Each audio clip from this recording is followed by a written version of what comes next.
Social media যদি না থাকতো আরিয়াদহের মতো ঘটনা বাইরে বেরিয়ে আসতো না। আরিয়াদহ কাণ্ডের ভিডিও ভাইরালকারী পৃথ্বীজিৎ মুখার্জির পাশে দাঁড়িয়ে বললেন অর্জুন সিং। এদিন বেলঘরিয়ার উদয়নপল্লীতে পৃথ্বীজিতের আবাসনে গিয়ে তাঁর ও তাঁর পরিবারের সঙ্গে দেখা করেন ব্যারাকপুরের প্রাক্তন সাংসদ। তিনি বলেন, এরকম অপরাধমূলক কাজ তুলে ধরার জন্য পৃথ্বীজিৎকে স্যালুট জানাতে এসেছি, ওর পাশে আছি। বাংলার অত্যাচারের বিরুদ্ধে লড়াই এরকম একজন করে যুবক প্রতিটা বাড়ি থেকে বেরিয়ে আসুক। গতকাল কামারহাটিতে বৈঠক করে সাংসদ সৌগত রায় প্রমোটার সমাজ বিরোধীদের সঙ্গে সম্পর্ক না রাখতে দলের সবাইকে নিষেধ করেছেন। এই নিয়ে অর্জুন সিং এর কটাক্ষ, কদিন মদন মিত্র খুব বুঝে থাকবে, অপেক্ষা করুন, সৌগত রায়ের ধুতি খুলে দেবে। নাম শুনেছেন? পৃথ্বীরাজ যে লড়াইটা দিয়েছিলেন, আমি আপনাকে আরো একটা কোইন্সিডেন্ট বলে দিচ্ছি। আমি যে রাজপুত, যে কাস্ট, আমি কিন্তু পৃথ্বীরাজ চৌহানের বংশ। আমি স্যালুট জানাতে এসেছি, ওর পাশে দাঁড়াতে এসেছি, আর বাংলার পুলিশকে বার্তা দিতে এসেছি কি পৃথ্বীরাজকে আলাদা ভাববেন। পৃথ্বীরাজ পাশে আমি আছি, পুরো দল আছে, বাংলার প্রত্যেকটা মানুষ আছে যারা এই অত্যাচারের বিরুদ্ধে প্রতিবাদ করছে। ওকে আমরা থ্যাঙ্কস শুধু জানিয়ে ওকে ছোট করবো না, গুড জব ওকে বলতে হবে, ওকে স্যালুট জানাচ্ছি। এরকম প্রত্যেকটা বাড়ি থেকে এই ধরনের নিজের মধ্যে সচেতন হতে হবে কি কোনো অপরাধ, কোনো রকম তোলাবাজি, কোনো রকম মানুষের সমাজের উপরে কেউ অত্যাচার করছে সেগুলো তুলে ধরার চেষ্টা। আজকে সোশ্যাল মিডিয়া কে আইন যে আছে মান্যতা দিয়েছে, সে যদি করেছে খুব ভালো কাজ করে। কোন আইনে পুলিশ তাকে ডেকে বলছে কি সোর্স বলতে হবে না, তোমাকে ফাঁসাবে? আমি তোকে বলেছি তুমি আমার নাম বলবে, আমি ওকে দিয়েছি। তৃণমূলে খবর আবার অন্য লোককে দিতে হয়, তৃণমূলে খবর তৃণমূলই দেয়। এখানে তিনটে গ্রুপ আছে, তিনটে গ্রুপকে খবর দিয়ে দিচ্ছে। নিশ্চিত থাকুন, তিনটে গ্রুপের মাধ্যমেই আমরা এই খবরটা পেয়েছি। আপনাদেরকেও ধন্যবাদ জানাবো। আপনাদের জন্য কামারহাটি মানুষ একটু শান্তিতে একটু বসবাস হয়তো করবে, আগামী দিনও একটু চেষ্টা চলছে। কালকে দেখেছেন তো 380 ডিগ্রিতে সবাই ঘুরে গেছে, বলছে কেউ কাউকে আমরা চিনি না, আমরা এই প্রমোটারদের সঙ্গে থাকবো না, আমরা এই চোরদের সঙ্গে থাকবো না, আমরা ডাকাতদের সঙ্গে থাকবো না। এটা শুধু পৃথ্বীরাজের একটা অবদান আছে, আপনাদের অনেকটা অবদান আছে, আপনাদেরকে আমরা ধন্যবাদ জানাচ্ছি। আমরা এই অত্যাচারের বিরুদ্ধে বাংলার প্রত্যেকটা বাড়ি থেকে আমি বলবো একটা ছেলেকে বেরোতে হবে, যাতে এই অত্যাচারের বিরুদ্ধে সামনে আসতে হবে, সামনে এসে লড়াই দিতে হবে, তাহলে বাংলা আর বাঁচবে না, বাংলা বাঁচানোর কোনো জায়গা থাকবে। কামারহাটি বিষয় নিয়ে যা বলে সব সৌগত রায় বলবে, সবাইকে চুপ করে থাকতে ওদিন মদন মিত্র চুপ থাকবে, আপনি দেখবেন পরে কিছুদিন দেখবেন পরে সৌগত রায় ধুতি খুলে দেবে, এরাই ধুতি খুলে দেবে। আপনি দেখুন না, ওয়েট করুন না, কত আপনি অনেকবার আমরা দেখেছি। তৃণমূলকে আমার থেকে ভালো কেউ চিনে না, ভালো খুব ভালো করে আমরা জানি। যে সমস্ত কাউন্সিলর মুখ খুলছে তাদেরকে চুপ করে দেওয়া হলো নাকি? কাউন্সিলররা কি মুখ খুলবে? প্রত্যেকটা তো কাউন্সিলরের ওই কাজ আছে। কেউ বেশি যারা পাচ্ছে তারা কিছু বলছে না, যারা পাচ্ছে না তারা অন্য লোকের বিরুদ্ধে বলছে। এটা পাওয়া নিয়ে ব্যাপার আছে।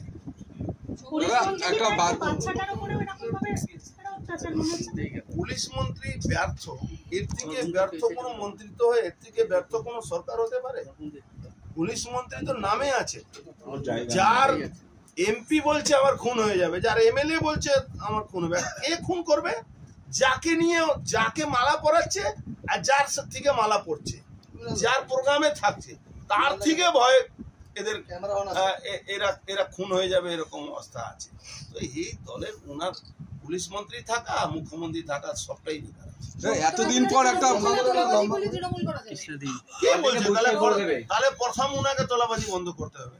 5 লাখ টাকা নিয়ে বিগ মানি উইচ কোম্পানি উনি বলেছিলেন, তারপরে উনাকে তৃণমূল টিকিট দিয়ে এখানে এমপি করেছে। কি বলছেন আপনি? উনি তো 1 নম্বর তোলাবাজ।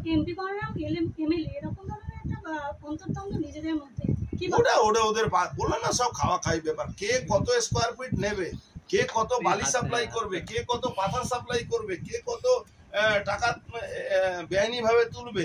একটা পৌরসভা চলছে যেখানে বাড়ি হয়ে গেছে, হোয়াইট হাউস হয়ে গেছে। আমেরিকা হোয়াইট হাউস শুনেছিলাম, এখানে একটা হোয়াইট হাউস তৈরি হলো, আর বলছে কি আমরা জানি না সবটাই বেআইনি।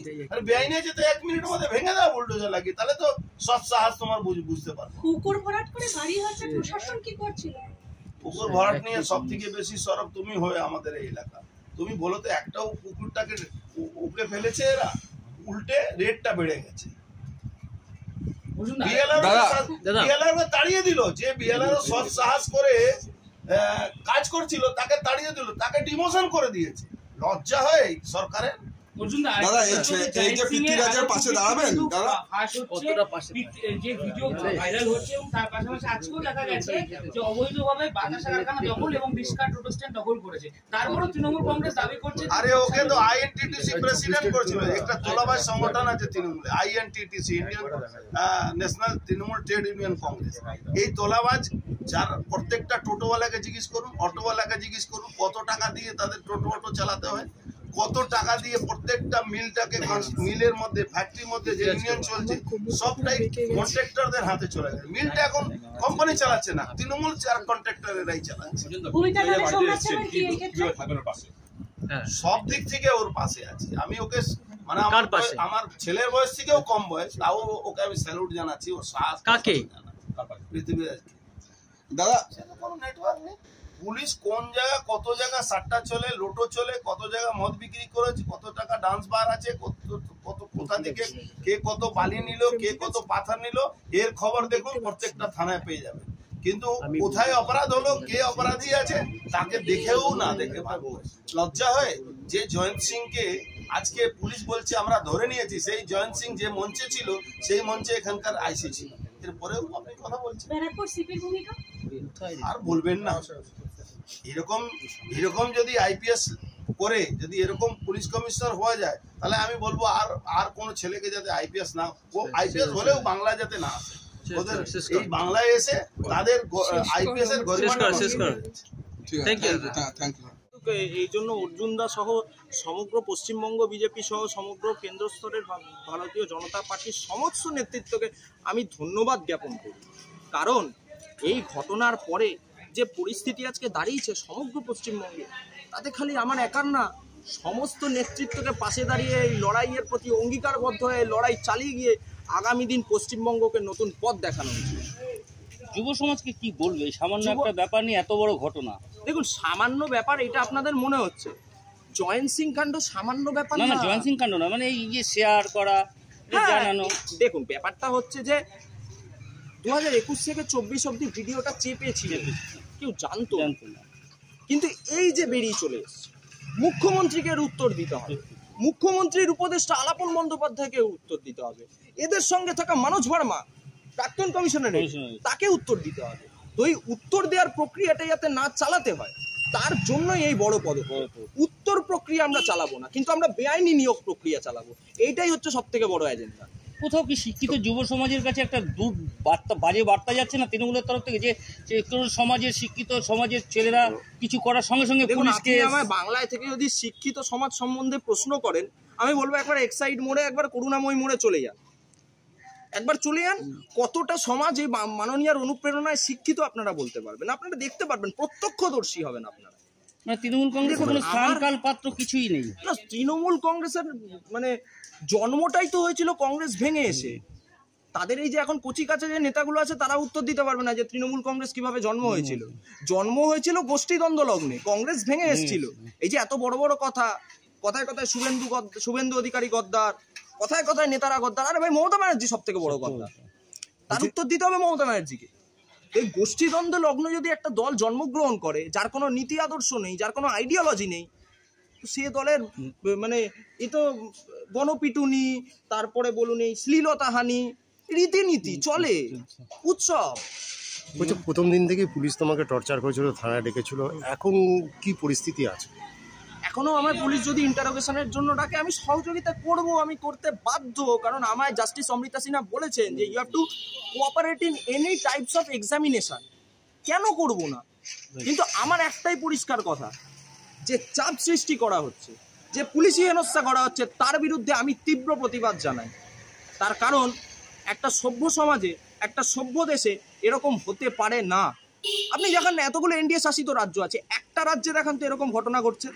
উড়িষ্যায় ভারতীয় জনতা পার্টির সরকার হয়েছে, সেখানে আপনার চিফ মিনিস্টার মোহন চরণ মাঝি হয়েছে, সেখানে 24 বছরের লোকজন বলতো মিথ, কোট আনকোট শব্দটা ইউজ করতো। কেন? কারণ নবীন পট্টনায়কের মতো বিরোধী নেতা হয় না। সেই নেতাকে সরিয়ে বিজেপি সেখানে সরকার গঠন করেছে। আপনি একটা অভিযোগ দেখান তো, আপনি গুজরাটে একটা অভিযোগ দেখান তো, ওখানে তো ল্যান্ডস্লাইড ভিক্টরি হয়েছে, আমাদের একটা অভিযোগ দেখান তো। উত্তরপ্রদেশে এতদিন ভারতীয় জনতা পার্টি জিতে এসেছে, একটা অভিযোগ দেখাতে পারবেন? কোথাও কোনো অভিযোগ নেই, একমাত্র পশ্চিমবঙ্গ, যেখানে ভোট শেষ হয় আর মানে আপনার সন্ত্রাস শুরু হয়, বেআইনি কার্যকলাপ। মানে ভোট শেষ মানে কি জানেন তো, পশ্চিমবঙ্গে ভোট শেষ মানে লাইসেন্স পাওয়া, একটা লাইসেন্স পাওয়া, যে কোনো ক্রিমিনাল অফেন্সের জন্য একটা লাইসেন্স পেয়ে যাওয়া। শেষ প্রশ্ন হচ্ছে যে আজকে প্রাক্তন সাংসদ এলো তোমার বাড়িতে, কতটা তুমি আশ্বস্ত হলে? আমি আশ্বস্ত, দেখুন বিষয়টা হচ্ছে আমার দলের নেতা প্রথম দিন থেকে আমার পাশে ছিল। আমাদের দলের রাজ্য বিরোধী দলনেতা মাননীয় শ্রী শুভেন্দু অধিকারী মহাশয় প্রথম দিন থেকে আমার সাথে যোগাযোগে ছিল। ওনার সাথে আমার একাধিকবার কথা হয়েছে এবং আমার অ্যাডভোকেট মহামান্য কলকাতা হাইকোর্টে বিল্লদল বাবু একাধিকবার আমার সাথে যোগাযোগ করেছেন এবং এই পুরো প্রসিডিওরটা উনি দেখছেন। এবং সাথে আজকে অর্জুন সিং আমার বাড়িতে এলো, আমার সাথে কথা হয়েছে, ওনার বিভিন্ন বিষয় নিয়ে ওনার সাথে আমার কথাবার্তা হয়েছে। উনি একটাই কথা বলে গেছেন আমার, উনি একটাই কথা বললেন যে তোর যদি কোনো কিছু হয় তুই প্রথম আমায় ফোন করবি এবং পুলিশ ইন্টারোগেশনে ডেকে যদি তোকে চাপ সৃষ্টি করে জিজ্ঞেস করে তুই বলবি অর্জুন সিং আমায় দিয়েছিল। এটা অর্জুন সিং আমায় বলে গেছেন এবং এর থেকে আমি যথেষ্ট সাহস পেয়েছি এবং আমি আগামী দিনে